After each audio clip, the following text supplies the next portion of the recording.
semuanya wartawan.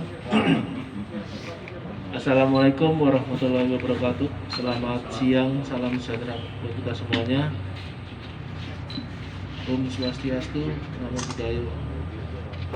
Yang terhormat Bapak Direktur Reserse Narkoba Polda Kalimantan Tengah, Pak Manowardoyo, rekan-rekan media sekalian, hari ini hari Kamis tanggal 6 Mei 2021 Direktorat Reserse Narkoba Polda Kalteng telah menuai prestasi dalam waktu 7 hari antara tanggal 26 April sampai dengan tanggal 2 Mei mengungkap sebanyak 8 kasus dengan 9 tersangka. Jadi kasus tersebut semuanya adalah penyalahgunaan narkotika, peredaran gelap yang ada di Palangkaraya, TKP-nya 3, kemudian Kota Waringin ada 2 TKP, di Katingan 1 TKP, dan Pulang Pisau 1 TKP. Jadi kalau melihat dari TKP yang ada di jajaran Polda Kalimantan Tengah ini, kita bisa melihat bahwa Direktorat Narkoba ini daya jelajahnya sangat tinggi sekali. Nah, kita patut mengapresiasi atas prestasi yang telah ditorehkan ini. Nanti untuk jelasnya Pak Direktur Narkoba yang akan menjelaskan kepada rekan-rekan sekalian bagaimana proses penangkapan, kemudian berapa barang bukti yang disita, kemudian bagaimana proses penyidikannya, kemudian selain itu bagaimana pengembangan kasusnya. Ya, saya kira itu. Silahkan nanti yang mau bertanya gantian, dan tolong tetap dijaga prokesnya karena kita masih dilanda COVID-19. Saya kira itu yang saya sampaikan. Silakan Pak Direktur. Terima kasih Pak Kabid Humas. Rekan-rekan sekalian, Assalamualaikum warahmatullahi wabarakatuh. Selamat siang dan salam sejahtera bagi kita semua. Salam sehat selalu. Mudah-mudahan kita semua yang hadir pada hari ini tetap diberikan kesehatan dan diberikan kesempatan untuk tetap melaksanakan ibadah puasa sampai dengan tuntas nanti di akhir bulan Ramadan. Rekan-rekan sekalian dan Bapak Kabid Humas yang kami hormati, hari ini kami jajaran Ditres Narkoba Polda Kalimantan Tengah akan merilis atau menyampaikan hasil pengungkapan kasus yang telah dilaksanakan oleh jajaran kami selama sepekan terakhir, atau tepatnya mulai tanggal 26 April sampai dengan tanggal 2 Mei tahun 2021. Benar seperti yang disampaikan oleh beliau tadi, bahwa benar selama kurun waktu tersebut jajaran Ditres Narkoba Polda Kalimantan Tengah berhasil melakukan pengungkapan peredaran gelap narkoba sebanyak 8 kasus dengan mengamankan 9 orang tersangka di 4 wilayah, yaitu di Palangkaraya sebanyak 3 TKP, kemudian di Kota Waringin Timur 2 TKP, di Katingan 2 TKP, dan di Pulang Pisau 1 TKP. Untuk total barang bukti yang berhasil kita amankan sebanyak 52 paket atau kurang lebih berat kotornya sebanyak 269,47 gram. Mungkin secara rinci kami sampaikan secara singkat. Yang pertama, tanggal 27 April di wilayah Palangkaraya kami berhasil melakukan penangkapan 1 orang pelaku berinisial MM. Kemudian di saat dilakukan penggeledahan di wilayah Kecamatan Jekan Raya, kami berhasil mengamankan barang bukti berupa 1 paket narkoba yang diduga jadi sabu dengan berat bruto sekitar 106 gram. 106 gram, jadi jumlah yang tidak sedikit. Beserta barang bukti lainnya seperti alat timbangan, kemudian plastik klip, dan handphone. Itu kejadian tanggal 26 April di wilayah Palangkaraya. Kemudian yang kedua, kejadian di tanggal kami berhasil melakukan penangkapan lagi di wilayah Palangkaraya. Yang kita amankan kedua ini adalah seorang perempuan berinisial SA, ibu rumah tangga. Dari yang bersangkutan kita berhasil mengamankan 15 paket sabu kecil dengan berat kotor sekitar 9,22 gram serta barang bukti lain seperti handphone, timbangan digital. Jadi barang bukti ini juga memang sudah disiapkan dalam paket-paket kecil untuk diedarkan kembali. Kemudian yang ketiga, pada tanggal 29 April jajaran kami juga masih mengamankan satu orang pelaku ini di wilayah Sebabi, Kota Waringin Timur, dan dari hasil penangkapan terhadap yang bersangkutan berinisial HA atau HAR, kami masih mengamankan barang bukti berupa narkoba jenis sabu sebanyak 13 paket dengan total atau berat sekitar 52,50 gram. Setara barang bukti lain seperti plastik klip, pipet kaca, handphone, kemudian dompet dan barang bukti lainnya. Kemudian yang keempat, tanggal 30 April di wilayah Katingan Hilir, kami berhasil mengamankan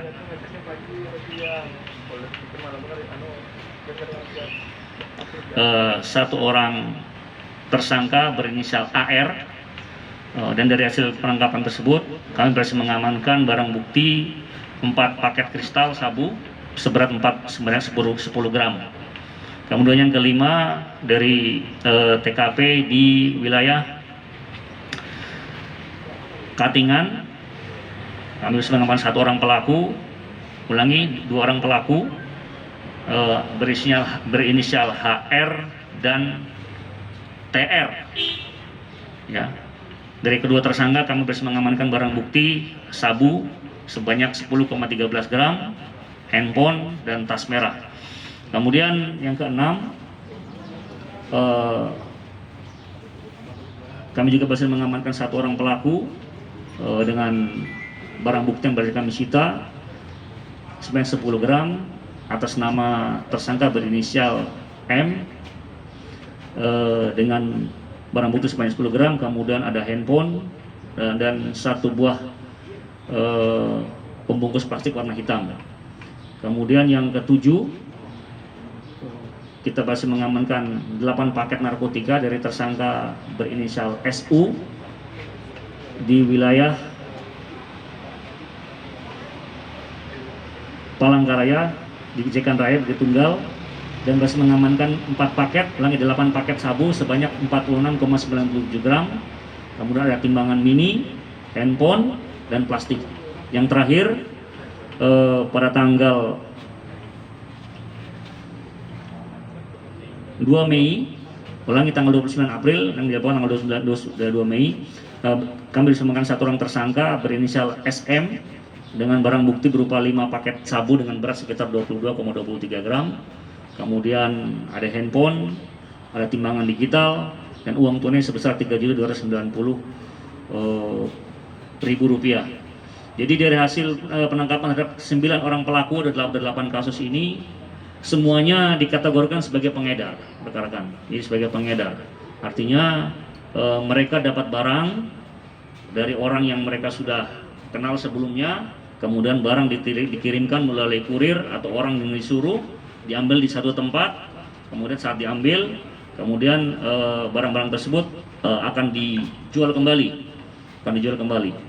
Kemudian dari hasil penangkapannya juga ada 1 orang atau 2 orang yang ternyata juga merupakan residivis, artinya yang bersangkutan sebelumnya pernah tersangkut kasus yang sama. Dan terhadap para pelaku yang berjumlah 9 orang ini kami terapkan pasal 114 ayat 2 junto pasal 112 ayat 2 Undang-Undang 35 tahun 2009 tentang narkotika, yaitu menjual narkotika lebih 5 gram dengan ancaman hukuman minimal 6 tahun penjara atau 1 miliar rupiah dan maksimal 20 tahun penjara atau denda 10 miliar rupiah. Rekan-rekan sekalian, dari penangkapan kasus narkoba ini yang cukup banyak, ini sekali lagi memberikan kepada kita bahwa walaupun suasana yang masih suasana bulan puasa, bulan Ramadan, tapi para pelaku tetap saja ya tetap memanfaatkan situasi ini untuk mengedarkan narkotika jenis sabu ini. Nah, kemarin minggu lalu juga sama-sama kita sedang mengikuti pengungkapan rilis pemusnahan barang bukti yang dilaksanakan di Brimob. Jadi kami tidak akan berhenti karena memang para pelaku ini justru memanfaatkan momen seperti ini untuk tetap mengedarkan narkoba khususnya jenis sabu ini. Mungkin demikian yang bisa kami sampaikan sebagai penjelasan awal. Nanti bila ada pertanyaan kami persilakan. Kami akhiri. Assalamualaikum warahmatullahi wabarakatuh. Pertanyaan nggak? Ya, satu. Mungkin saya tadi dari setiap pengungkapan selalu melibatkan perempuan dan berstatus artinya mungkin modus dia atau kenapa dia ikut terlibat jaringan narkotika. Terus dari semua ini apakah bandarnya ini satu atau memang beda jaringan? Ya, jadi yang pertama untuk yang perempuan ini sekali lagi memang latar belakangnya adalah untuk keuntungan. Ya mungkin mereka atau mungkin oknum masyarakat atau mungkin masyarakat yang mengedarkan ini berpikir kalau perempuan ini mungkin tidak nampak gitu bahwa mereka mengedarkan. Seperti yang kami tangkap sebelumnya juga sama, yang ditangkap oleh teman-teman di Kapos juga sama, itu bahkan tidak sedikit barang buktinya. Jadi ibu-ibu menjual narkotika, jadi artinya sekarang tidak ada gender lagi gitu. Laki-laki bisa melakukan juga, perempuan juga sama gitu. Yang jelas tergolong dengan keuntungan. Kemudian kalau menyatakan apakah ini terkait dengan bandar, memang sekali lagi rekan-rekan yang kami tangkap kali ini sementara ini tidak ada kaitan antara satu dengan yang lain. Jadi artinya mereka ini jaringan terputus karena para pelaku ini rata-rata sudah punya tempat atau mungkin sudah pernah ada yang dikenal itu via telepon. Nah, mungkin CB-nya ya mereka berhubungan, nanti setelah berhubungan ada orang yang mengantar, bukan orang lain. Berikut yang kedua juga tidak begitu, tidak sama. Antara yang pertama, kedua, dan ketiga tidak sama gitu. Nah, kami sudah evaluasi dan kami selama ini rata-rata jaringan terputus. Demikian. Izin dan Fernando dari jurnal borneo.co.id. Saya amati dari tadi berapa tersangka ini ada penangkapannya daerah Bukit Tunggal di Tangerang. Ini seolah-olah minggu-minggu lalu juga daerah situ juga kan. Apakah ini mulai ada perubahan dari yang seperti biasa dari Pujon lalu ke Bukit Tunggal ini, dan apakah ada evaluasinya dari Subdit Narkoba sendiri? Kalau ada perubahan tempat, mungkin sama-sama kita tahu di wilayah Palangkaraya ini ada lokasi yang sering kita lakukan penangkapan. Terakhir juga penangkapan di sana, mungkin sekitar 2 minggu yang lalu. Apakah ini pelaku kemudian mengetahui? Ini kami tidak tahu juga. Tapi yang jelas para pelaku ini kan mungkin memanfaatkan, artinya semua tempat di wilayah Palangkaraya ini punya potensi yang sama. Gitu. Artinya rekan-rekan tidak ada pengkhususan bahwa ini dia pun yang tidak ada. Gitu. Apa mungkin di sana tempatnya mungkin banyak kos-kosannya atau mungkin banyak tidak ini. Nah, ini bisa menjadi. Tapi yang jelas seluruh lokasi menjadi potensi. Artinya seluruh tempat mempunyai kemungkinan yang sama sebagai tempat peredaran atau mungkin tempat para pelaku mungkin mengamankan dirinya begitu. Mungkin demikian. Iya, itu. Konsumnya sendiri kan memang lingkupnya di Bukit Tunggal sendiri ya? Tidak. Jadi ya, tidak. Keberhasilan pengungkapannya apakah ada peran serta masyarakat, Pak Komandan? Ya, sekali lagi rekan-rekan sekalian, dalam pengungkapan kasus narkoba ini kami anggota Ditres Narkoba ini kan bukan hanya sekarang, artinya setiap tahun atau mungkin sudah berkali-kali. Jadi para pelaku yang sudah melakukan penangkapan selama ini, penyidik anggota kami pasti kan mempunyai hubungan, artinya mereka diperiksa sebagai jaringan tersangka. Kemudian banyak yang menyampaikan semacam ya mungkin penyesalan seperti itulah kira-kira. Jadi mereka setelah keluar, ya inilah banyak juga yang menjadi informasi dari kami gitu. Artinya mereka membantu kepolisian. Yang membantu kepolisian artinya mereka tetap artinya mungkin merasa itu tadi. Kooperatif gitu ya. Ya, merasa bahwa ini tidak ada untungnya, ya mungkin saya ingin mengembalikan kepercayaan diri saya, mengembalikan kepercayaan masyarakat dengan cara memberikan informasi gitu. Busan dosa itu kan. Ya, seperti itulah kira-kira. Yang jelas mereka ini dibangun komunikasi karena apa? Karena itu tadi, rekan-rekan sekalian, ini situasinya memang sangat menggiurkan siapa saja. Rekan-rekan bayangkan 1 gram kalau sudah dijual harganya sekitar sampai 2 juta. Ya, kalau orang kurang imannya, lemah imannya, siapa yang tidak tergiur gitu. Jadi yang sampai seperti yang kami sampaikan kemarin, ada oknum PNS, ada juga. Jadi sekali lagi ini menjadi tantangan buat kita semuanya. Ya, tidak mesti cuma anggota kepolisian, masyarakat semuanya punya potensi yang sama bisa menjadi korban atau mungkin sebagai pelaku peredaran narkoba. Mungkin demikian. Cukup? Siap. Terima kasih rekan-rekan atas waktunya.